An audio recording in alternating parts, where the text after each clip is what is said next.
What's up, guys? This is Tabletop Vibes, and today we're taking a look at Bear Mountain Camping Adventure by Sweaterbear Games. Jason, what did you think? So this is a lot of fun for both camping enthusiasts and non-camping enthusiasts alike. If you don't like camping, you'd still like this game. Exactly. So fundamentally, this is a race game. So you're all at a campsite or series of campsites, and you are racing to get basically the top of the mountain. And the first one to get there wins. So this also combines a lot of resource management and deck building in the game. Yeah. With a little push your luck. Absolutely, absolutely. So initially how the game's going to start is you're going to be dealt a hand of cards. Everybody starts with the same hand of cards. Yep, starter cards. And each one has collect one specific resource. So there's, I think, 8 different types of resources in the game. there is. Right. Hiking, swimming, kayaking, Biking. Something like that. There's a decent amount. So you basically, your turn consists of you lay the hand down and you collect the resources on the cards. There'll be some cards with special abilities later in the game. You do those. You spend those resources on cards or items. You enter a new campsite where you will then flip a tile if there's a tile present. Right. You collect the resources on that campsite, which also dictates the cards that you have for your next turn. You got 2 decks in this game. Exactly.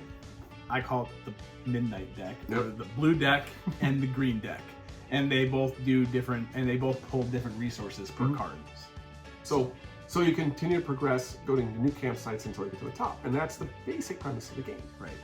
So a lot of fun though when you start to get into the intricacies. Yeah, and so like the start of it, like Jason said, there's these area zones of camping like you would have in an actual campsite with different colors. So you start off in the green zone, and then there's the purple zone, and then the yellow zone, and then I think there's the red zone and blue zone and brown zone.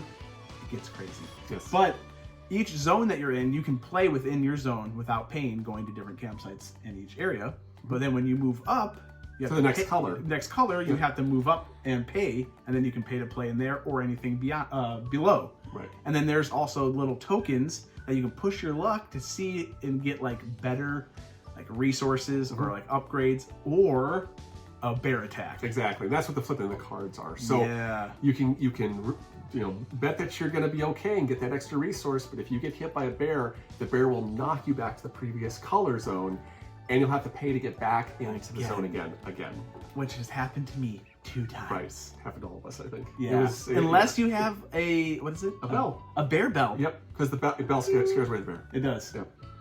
So this game is really kind of a neat little packaged game. And the fact that there's a lot of interaction between people. There is, which I really appreciate. Absolutely. Because a lot of times, sometimes it can get lost in translation, not interacting, and you're just playing your own game within yourself. Right, and you have to kind of manage because it's a race game, you can't spend all the time collecting resources. Right. But you do need to spend some time, as we discovered. We didn't build our card engines. Yeah, we did not build up our decks to draw from. Yeah. We just wanted to like get to the next color to climb the mountain. Exactly. But you will get to a point where you need those better cards in your deck to get more resources to get higher up. Exactly, because in the beginning zone, in the early zones, you get a lot more resources, and as you go up, the cost is increasing, and the resources you get are a lot less, which makes sense. You're getting more and more into the wilderness. There's less there. There's no cell signal. People are not going to rescue you. You could die. Anyways. So, in addition, what you can do is you can also upgrade your camper. Yes, that's awesome. You start off in a little tent. Right, and that allows you to hold 1 extra resource per turn. Oh, that's one thing we forgot. Yeah. Any resources you don't use a turn, you have to get rid of them, except depending on what kind of camper or tent you have, you can save over a couple of resources. Right. So you got a tent, RV little camper, a mid-weight RV, and then you got a super massive RV. And it's kind of like, the theme comes through a lot because, you're done with your campsite, you clean it up, and you throw everything away. There's no carryover. Exactly. So the cards that you're going to buy with those resources, so they consist of basically getting cards that get you better resources, so more of them, more of different types. And you also have abilities, and they can manipulate resources. So, for example, remove resources from somebody's card, or trade resources, or card manipulation. So you can, again, swap cards with somebody, or there's a few cards in there that allow you to mill your deck to get rid of some of those basic cards. Yeah, to get those out of the way. Get them out of the way, yeah.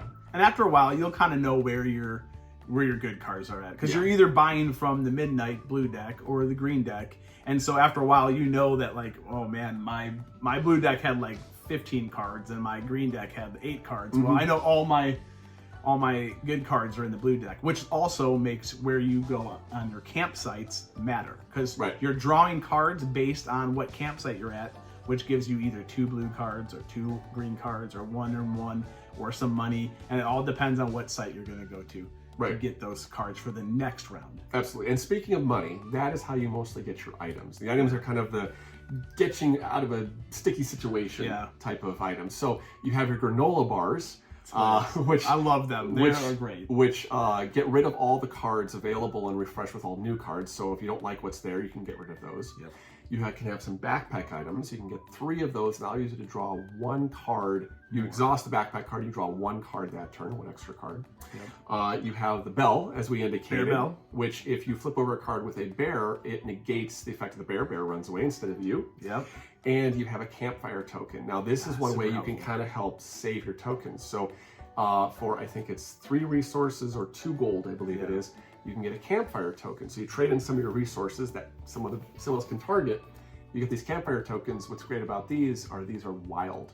They're super any helpful. of the items. Yeah, and then they also are, I believe that they're untouchable by getting rid of, people stealing, people discarding, and so it really helps in a clutch scenario. Right, and at the end, you do need a lot of resources, because the last progression, you need 2 of every type of 8 resources. I think it's like 10, I think it's like 16 total resources. 16 total, yeah. Which is a ton, especially if you're getting kicked back by bears, or people are kicking those resources. People are looking at you with all of your high mountain status, and they're still playing on the plains, and they're like, "No, we're not having this." And so it was great. We played, I think, a 4-player game. It's pretty quick, and it's just a ton of fun.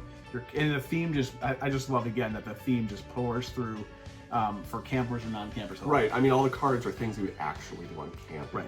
Yeah, so you do hiking, you do fishing, you do all the things. They're activity cards, they're called. And even some of the resources you use, you can kind of think to yourself, oh, I need a campfire token and a canoe token and a bike token in order to have an outdoor s'more event. It's like, okay, that's how you progress to there. So it kind of works with the resources you need with the event you're kind of going to do. Yeah, it definitely, it's just a really blast to play.